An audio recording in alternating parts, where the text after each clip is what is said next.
এইমাত্র ঘটল একটি ভয়াবহ ট্রেন দুর্ঘটনা। এই ট্রেন দুর্ঘটনার ফলে কি কি ক্ষয়ক্ষতি হয়েছে, কোথায় এই ট্রেন দুর্ঘটনাটি ঘটল, কিভাবে ঘটল, সমস্ত কিছু আপনাদেরকে এই ভিডিওটিতে একদম ডিটেলসেই জানিয়ে দেব।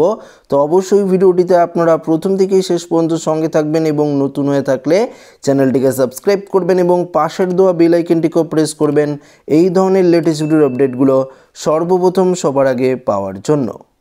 মহারাষ্ট্রের থানে জেলায় মর্মান্তিক ট্রেন দুর্ঘটনাটি ঘটে।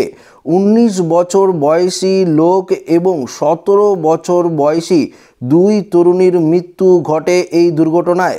তো বন্ধুরা, আপনারা দেখতেই পারলেন এই ট্রেন দুর্ঘটনাটি ঘটেছে ভারতের মহারাষ্ট্রে এবং এই দুর্ঘটনার ফলে 19 বছর বয়সী একজন লোক এবং 17 বছর বয়সী দুজন তরুণীর মৃত্যু পর্যন্ত ঘটেছে।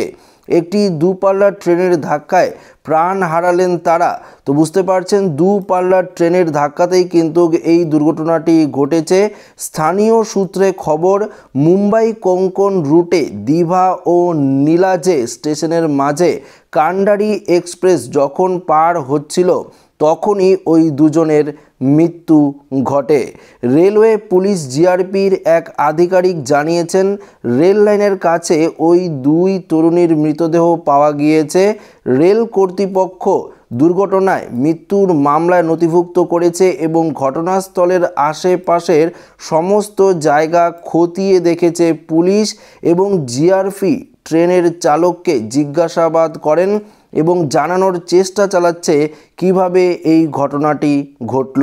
তো বুঝতে পারছেন, এই ট্রেন দুর্ঘটনাটি ঘটেছে ভারতের মহারাষ্ট্রে এবং এই দুর্ঘটনার ফলে একজন 19 বছর তরুণের মৃত্যু হয়েছে এবং দুজন 17 বছর বয়সী তরুণের মৃত্যু কিন্তু ঘটেছে এই দুর্ঘটনার ফলে। এবং এই দুর্ঘটনার ঘটার ফলে এখনও পর্যন্ত জিআরপিএফ জিজ্ঞাসাবাদ চালাচ্ছে, পুলিশ কিন্তু এখনও পর্যন্ত তদন্ত করছে কিভাবে এই দুর্ঘটনাটি ঘটলো তা কিন্তু খতিয়ে দেখছে রেল পুলিশ। তো আশা করি এই ভিডিওটি প্রত্যেকের ভালো লেগেছে। ভিডিওটি ভালো লাগলে লাইক করবেন, বন্ধুদের সাথে শেয়ার করবেন, নতুন হয়ে থাকলে চ্যানেলটিকে সাবস্ক্রাইব করে নেবেন। ধন্যবাদ।